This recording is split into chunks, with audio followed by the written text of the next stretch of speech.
Keep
बाष्पवारि परिपूर्णलोचनं मारुतिं नमदराक्षसान्तकं मनोजवं मारुततुल्यवेगं जितेन्द्रियं बुद्धिमतां वरिष्ठं वालात्मजं वानरयूथमुख्यं श्रीरामदूतं शिरसा नमामि. மார்கழி மாசத்துல இன்று அமாவாசை என்று மூல நட்சத்திரம்.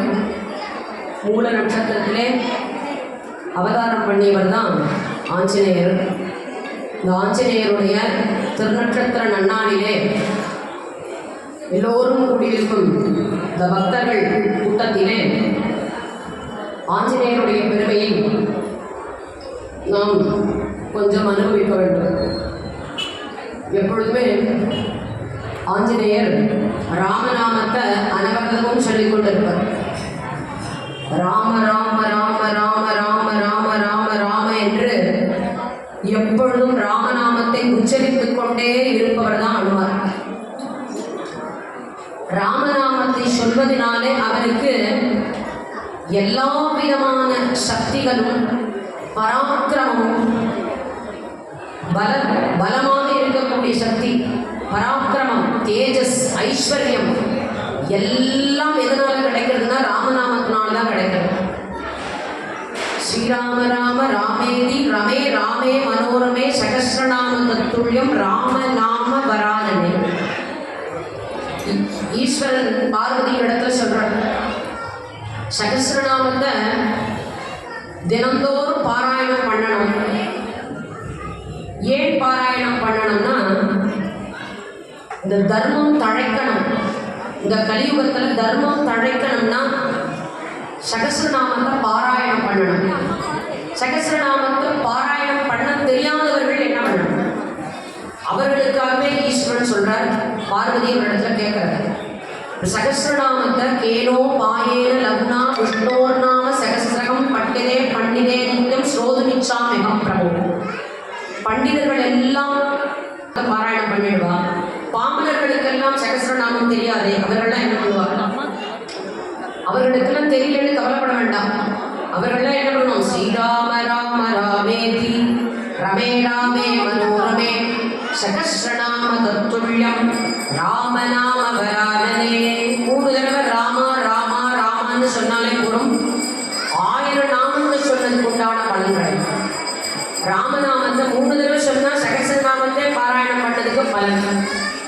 அப்ப அனவரதம் ஆஞ்சநேயர் என்ன பண்றார்? ராமநாமத்தையே சொல்லிட்டு, அப்படி ராமநாமத்தை சொல்லிட்டே இருக்கிறதுனால கேட்டாலும் குறையவே குறையாது.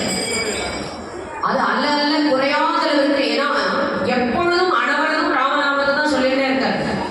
1000 சக்திகள் அவரிடத்துல இருக்கு. அதனாலதான் ராமநாமத்தை ராம பக்தியை யார் பிரார்த்திக்கிறார்களோ, ஆஞ்சநேயரை பக்தி பண்றவாளுக்கு ராம பக்தி என்பது கிடைக்கும். ராமநாமத்தை சொன்னா ஆஞ்சநேயருடைய அன்புக்கு நாம் பாத்திரமாவோம். ஏன்னா ராமநாமத்தின் மேல அவருக்கு அவ்வளவு ஒரு பிரீத்தி என்பது உண்டு. எத்திர எத்திர ரகுநாத கீர்த்தனம் தத்ர தத்ர கிருதமஸ்தகாஞ்சலிம் பாஷ்பவாரி பரிபூர்ணலோச்சனம் வாருதிம் நமதராட்சசாந்தகம். ராமன் பட்டாபிஷேகம் முடிச்சுட்டு தன்னுடைய வைகுண்டத்துக்கு கிளம்பும் பொழுது அன்பு சராசரங்களை வைகுந்தத்தேத்தி எல்லோரையும் வைகுண்டத்துக்கு கூட்டிட்டு போறார். பசு பட்சிகள் எல்லாரையும் கூட்டிட்டு போறார். ஆஞ்சநேயர் இடத்துல அந்த வைகுண்டத்துக்கு வந்தானா இந்த கோதண்டபாணியா இருக்கிற ராமரை பார்க்க முடியாது. எனக்கு ராமரை தான் சேவிக்கணும். ரொம்ப இடத்துல தான் எனக்கு பக்தி அதிகம். இந்த ராம நாமங்கிறது அங்கே நாம சங்கீர்த்தனம் உண்டா? வைகுண்டத்துல நாம சங்கீர்த்தனம் இல்லையே. அதனால நாம சங்கீர்த்தனம் இங்க ராமநாமம் எங்கெங்கெல்லாம் பாடுகிறார்களோ அங்கெங்கெல்லாம் எத்திர எத்திர ரகுநாத கீர்த்தனம் எங்கெங்கெல்லாம் ராமநாமம் ஒலிக்கிறதோ அங்கெங்கெல்லாம் அப்படியே கையை கூப்பிட்டு கண்ணில் அப்படியே ஜலம் மல்க பக்தியோடு பக்தியோடு இங்கேயே ராமநாமத்தை கேட்டுக்கொண்டு நான் இந்த லோகத்திலே பூலோகத்திலே இருக்கேன் அப்படின்னு சொல்றேன். மேலும் சீதையை தேடுவதற்காக எல்லோரும் சென்றார்கள்.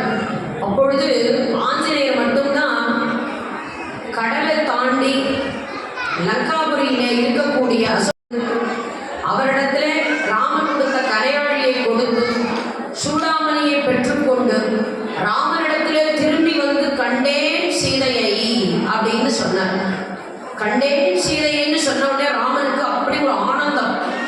10 மாசமாக சீதையை தேடிக்கொண்டு மிகவும் வருத்தத்திலே இருந்த ராமனுக்கு மிகப்பெரிய ஒரு சன்மானத்தை கொடுப்பது போல ஆஞ்சநேயர் என்ன பண்ணியார்? கண்டேன் சீதையை அப்படின்னு சொன்னார்.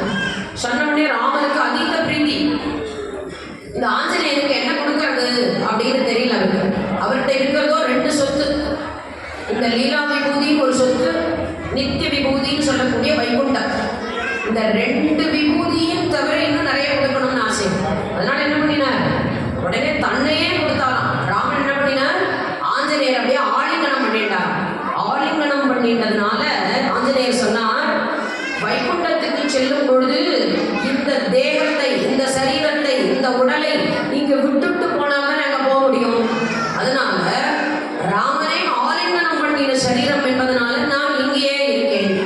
இங்கேயே எத்த ரகுநாத கீர்த்தனம், எங்கெங்கெல்லாம் ராமநாமம் ஒலிக்கிறதோ அங்கெங்கெல்லாம் கண்ணீர் மல்க கையை கூப்பி கொண்டு மிகவும் பணிவோடு, எவ்வளவு பக்தி இருந்தாலும் ஆஞ்சநேயர் இடத்துல அந்த விடயம் என்பது உண்டு.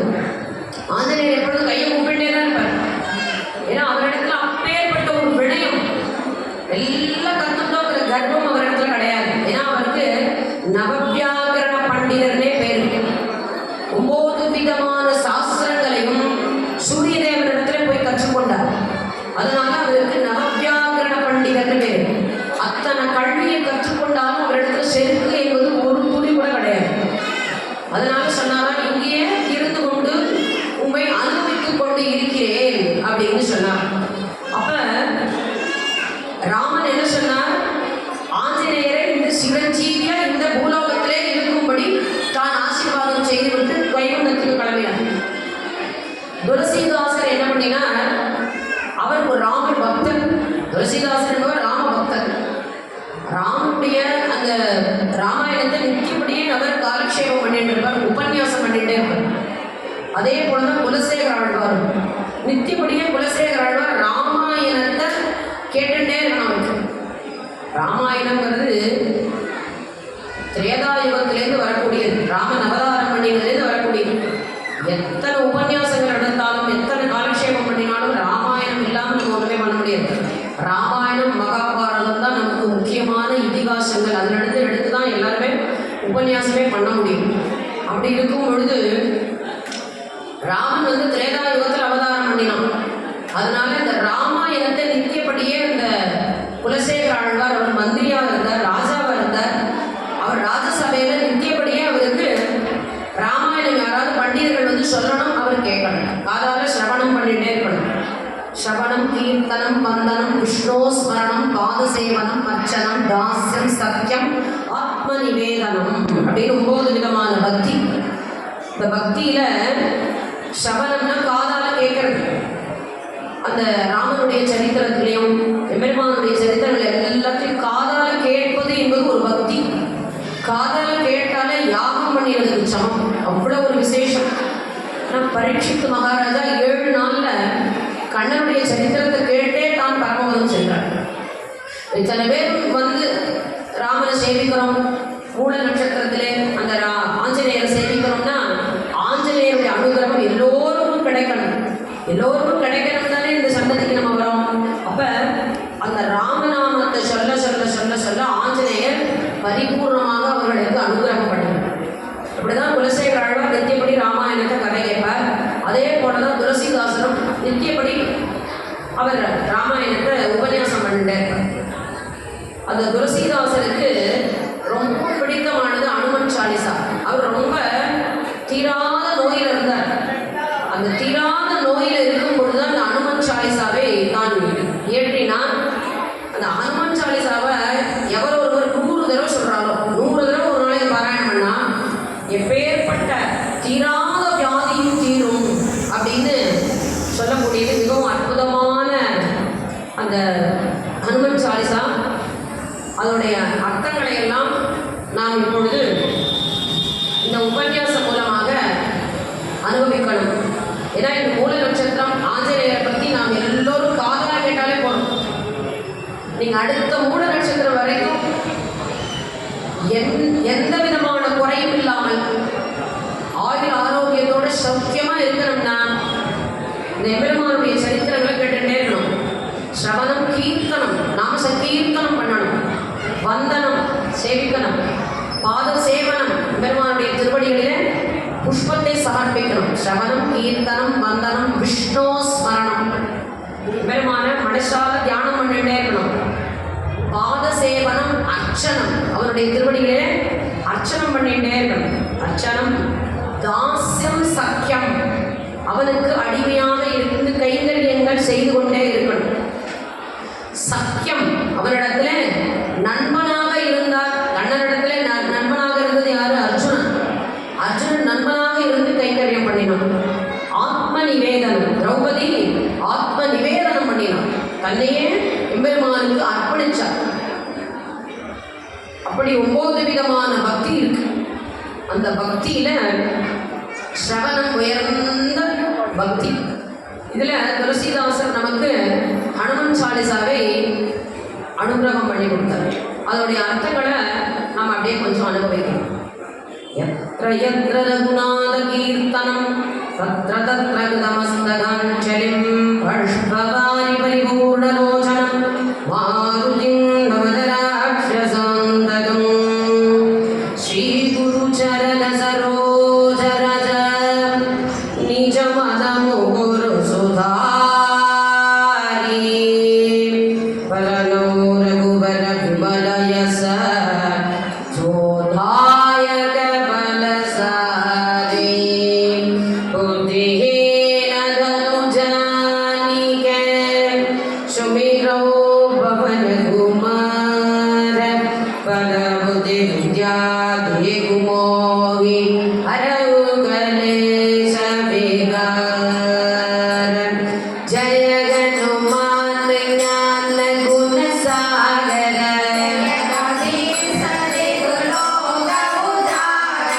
ஜய கனுமான ஞான குண சாகர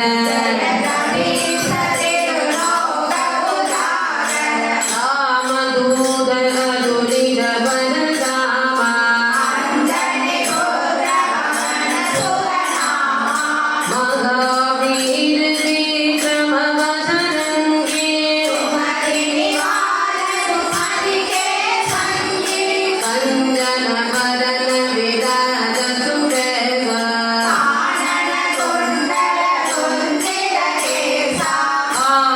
ஆகஜோ த்வஜ விகஜே சுந்தர சுவன கேசரி நந்தன வித்யாவான் அதி சாதுர ரகுஜரிந்த சுனித கௌரசியா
गुरु चरणम श्री गुरु चरण सरोज रज निज मन मुकुरु सुधारी वरणौ रघुवर विमलय सजो नायक बलशाली குரு சரணம் இருக்கு இல்லையா, இந்த மனசு அழகான இருக்கும்.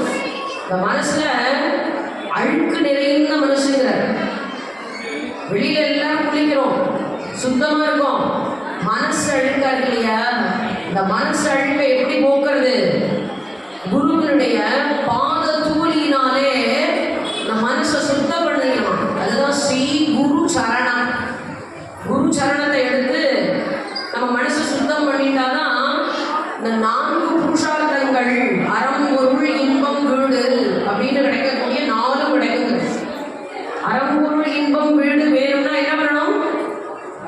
மனசு சுத்தமா வச்சுக்கணும். குருவினுடைய பாதங்களை நமஸ்காரம் பண்ணணும். அப்படி நமஸ்காரம் பண்ணிட்டு இந்த துளசிதாசர் சொல்றார், உன்னுடைய குருவினுடைய பாத தூளியினாலே என்னுடைய மனதை தூய்மைப்படுத்தி கொண்டு ராமனுடைய உத்தமமான பக்தன் ஆஞ்சநேயரை பற்றி இந்த ஸ்லோகங்களில் நான் அவரை சொல்லி துதிக்கிறேன், அவரை வணங்குகிறேன் அப்படின்னு சொல்றேன். புத்திஹீனதம் ஜானிகே. புத்தி ரொம்ப சின்ன புத்தியா இருக்கு. என்னுடைய அறிவு என்பது மிகவும் குறுகியது, பூஜ்யம்னே சொல்லலாம். எனக்கு அறிவுங்கிறது கிடையாது. ஏன்னா எத்தனை அறிவு இருந்தாலும் அறிவு இல்லைன்னு தான் சொல்லிடும். எனக்கு எல்லாம் தெரியும் அப்படின்னு கர்வம் கொள்ளக்கூடாது. அதுதான் சொல்ற புத்திஹீனதம் ஜானிகே சுமிரம் பவனகுமார் பல புத்தி வித்யா தேவோ. உம்மை வணங்குவதனால எனக்கு நீ ஆஞ்சநேயா நீ என்ன கொடுக்கணும்? நல்ல புத்தி, கூர்மையான புத்தி கொடுக்கணும். உண்மையான ஞானத்தை, தெரிந்த ஞானத்தை கொடுக்கணும். பராக்கிரமத்தை கொடுக்கணும். உன்னுடைய பலத்தை கொடுக்கணும். இதெல்லாம் ஆஞ்சநேயர்கள் புத்திரன். கேசரிக்கும் அஞ்சனைக்கும் இந்த ஆஞ்சநேயர் பிறந்தார். அவர் எப்படி பிறந்தார்னா, அஞ்சனை தபஸ் பண்றா, மலை மேல உட்கார்ந்து தபஸ் பண்றா. தபஸ் பண்ணும் பொழுது வாயு பகவான் வேகமா வரலாம்.